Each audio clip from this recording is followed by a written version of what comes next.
Hi, Marianne Croce here from Small Biz Vantage and the creator of 3 Day Weekend System. And I'm glad to be here.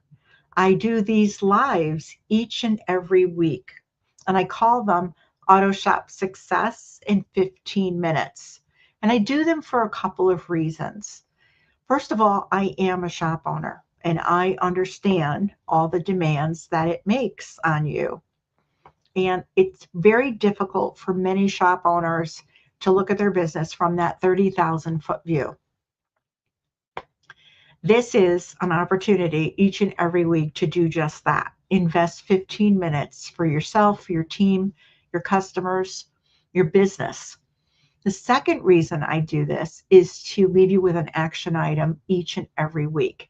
It doesn't take massive changes, but it takes consistent changes to really get results in your shop. It causes a ripple effect. So I do those two things. A common question that I get asked is, Marianne, who do you work with? And I work with single location auto shop owners who are in what I call overload. And overload is when you are carrying too much of the business yourself and you're not able to delegate, outsource things. You are the person, the main person. The business runs through you.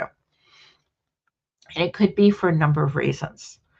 But that's basically where I come in and I help. So let's get started. If you find this valuable, please share it with another shop owner that you know it would be able to help. This is a very giving group of people.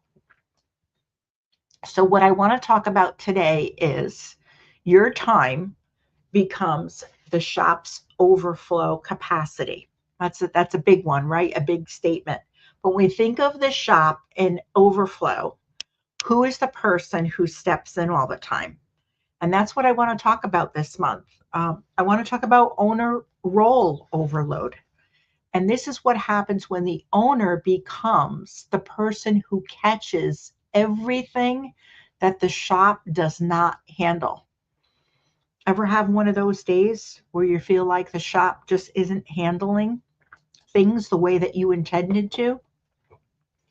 So today's question is, has your time become the shop's overflow capacity? Think about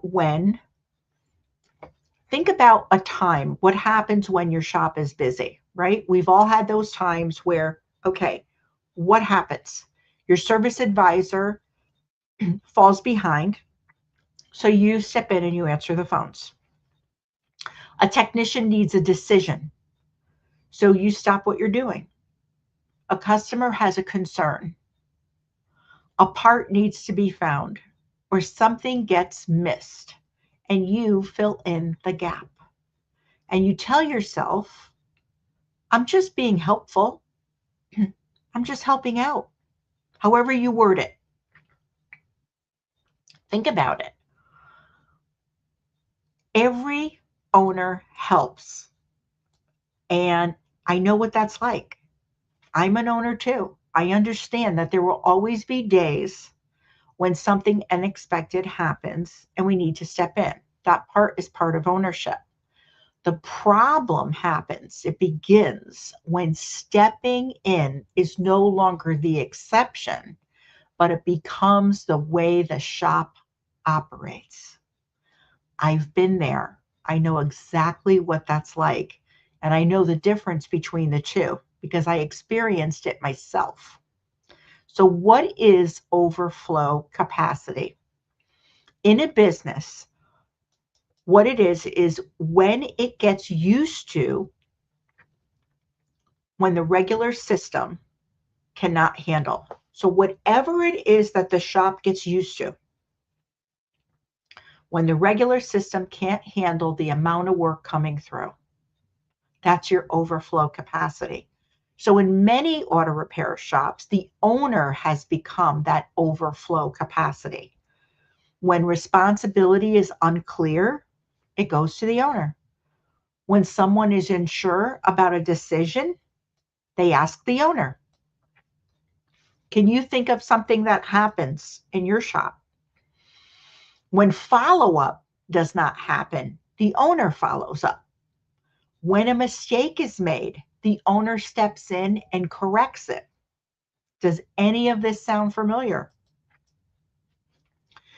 The owner becomes the extra service advisor, maybe the backup technician, customer service person, the parts finder, the quality control person, and the final decision maker.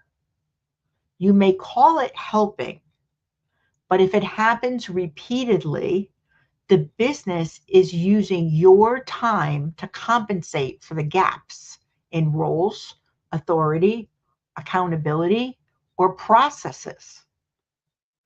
That may keep today moving. You may get through the day and feel a sense of relief for that day, but it also trains the business to depend on you tomorrow. Does that resonate? Whether you're live or you're on the replay. Think about the last time something happened and you had to step in. How often does it happen? So, do you really have too much work? Most overloaded owners believe they have too much work. We're just swamped. There's just too much here. And sometimes that's true. But there's another possibility.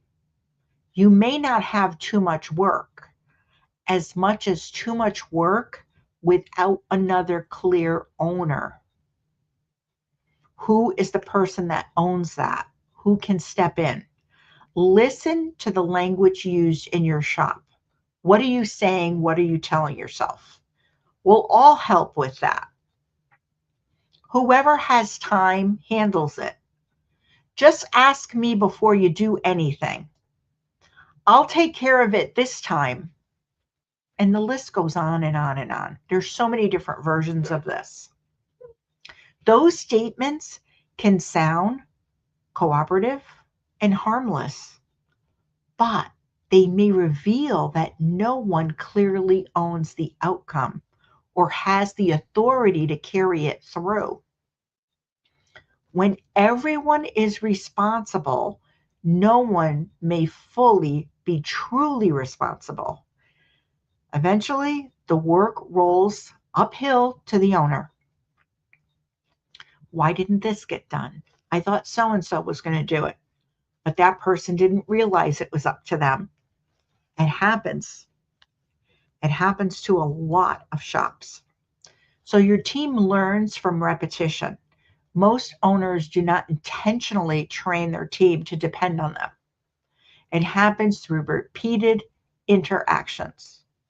When you answer every question, your team learns to ask.